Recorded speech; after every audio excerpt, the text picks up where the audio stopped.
واكتب لنا في هذه الدنيا حسنة وفي الآخرة إنا هدنا إليك.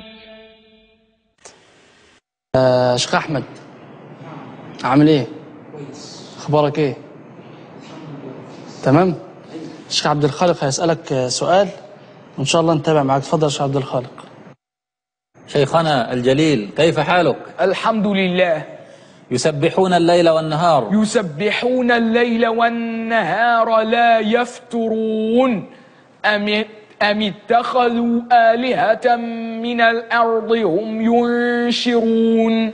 لو كان فيهما آلهة إلا الله لفسدتا فسبحان الله رب العرش عما يصفون. وأصبح الذين تمنوا وأصبح الذين تمنوا مكانه بالأمس يقولون ويكأن الله يبسط الرزق لمن يشاء من عباده ويقدر لولا أمن الله علينا لخسف بنا ويكأنه لا يفلح الكافرون. فلما أحسوا بأسنا إذا هم منها يركضون.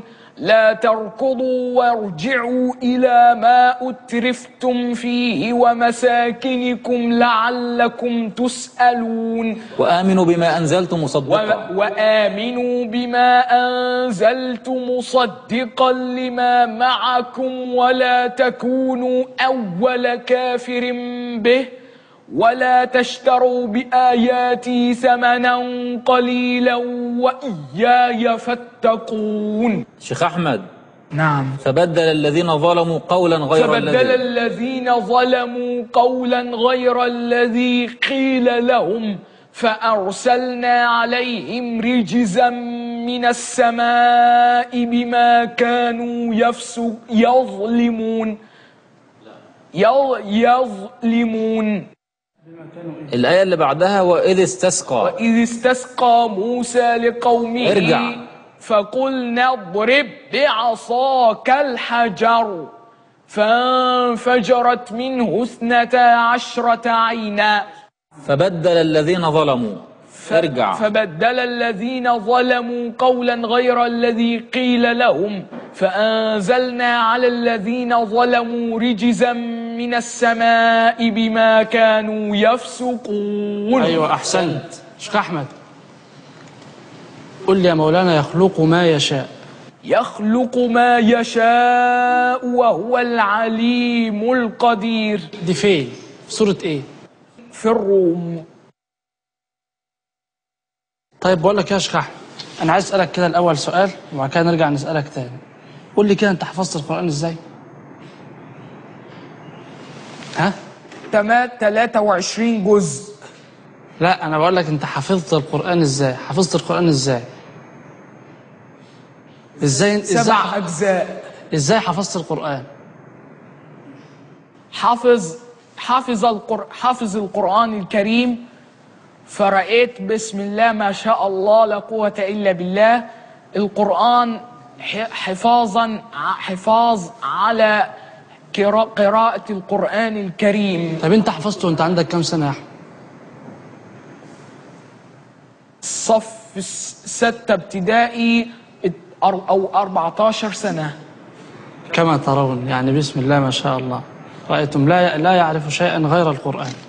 طيب يا شيخ أحمد، قل لي أتى أمر الله فلا تستعجلوه. بسم الله الرحمن الرحيم. أتى أمر الله فلا تستعجلوه سبحانه وتعالى عما يشركون. دي إيه؟ سورة إيه؟ أول النحل. أحسنت. تفضل يا شيخ عبد الخالق. وقطعناهم في الأرض أمما منهم الصالحون ومنهم دون ذلك وبلوناهم بالحسنات والسيئات لعلهم يرجعون. فخلف من بعدهم خلف ورثوا الكتاب يأخذون عرض هذا الأدنى وهو الذي يقبل التوبة عن عباده. والذي يقبل التوبة عن عباده ويعفو عن السيئات ويعلم ما تفعلون. سورة ايه؟ 25 في الشورى. ما شاء الله عليك. القرآن كم جزء يا أحمد؟ 30 جزء. أحسن. شيخ أحمد عايز أسألك كمان سؤال وتجاوب لي عليه. قل لي ذلكم خير لكم إن كنتم تعلمون. ذلكم خير لكم إن كنتم تعلمون. دي فين؟ دي في سورة إيه يا أحمد؟ في الصف. الله الله الله. طيب في واحدة كمان، ذلكم خير لكم إن كنتم تعلمون. في الجمعة. يا سيدي طب قول الآية. يا أيها الذين آمنوا إذا نودي للصلاة من يوم الجمعة فاسعوا إلى ذكر الله وذروا البيع ذلكم خير لكم إن كنتم تعلمون. شيخ أحمد بعد إذنك يا شيخ أحمد، أنا هسألك سؤال خطير جدا. هم فيها خالدون آخر موضع في القرآن الأخير في البقرة وآل عمران والرعد ويونس. وفين كمان؟ هم فيها خالدون. المجادلة. أحسنت. وفين كمان بعد المجادلة؟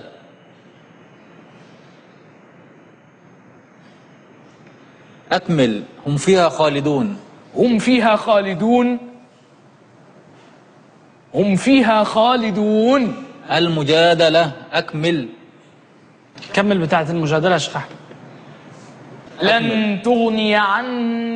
لن تغني عنهم أموالهم ولا أولادهم من الله شيئا. يا شيخ أحمد أنت عارف أحكام التجويد؟ أيوة أحكام التجويد عارفها؟ اللي هي إيه؟ تعرف حاجة منها؟ تعرف تقول لي حاجة منها؟ طب قول كده واحدة. طب ولا انت بتسمع القرآن؟ انت بتسمع القرآن تحفظه؟ القرآن حافظ.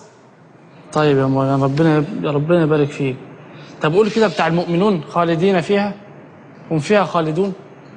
بتاع المؤمنون. المؤمنون أولئك هم الوارثون الذين يرثون الفردوس هم فيها خالدون. طب دي آية كام؟ 11 و12 10 و11. ما شاء الله. احنا المفروض اصلا ما نسالش على رقم الايه، بس انت ما شاء الله عليك يعني. عندك سؤال تاني يا شيخ عبد الخالق؟ انا والله ما بقي لي الا ان اقول سبحان الله ما شاء الله تبارك الله. هي حقا معجزه قرانيه، وانا اعتبر الاخ احمد يعني هو جند من جنود الله، يعني سبحان الله العظيم.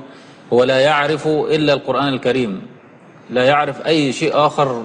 يعني كما أخبر الأخ أحمد إذا خلع قميصه لا يستطيع أن يرتديه ويلبسه مرة أخرى. ومع ذلك متشابهات أرقام الآيات سبحان الله من الصعب جدا أن تجعله يخطئ في كتاب الله.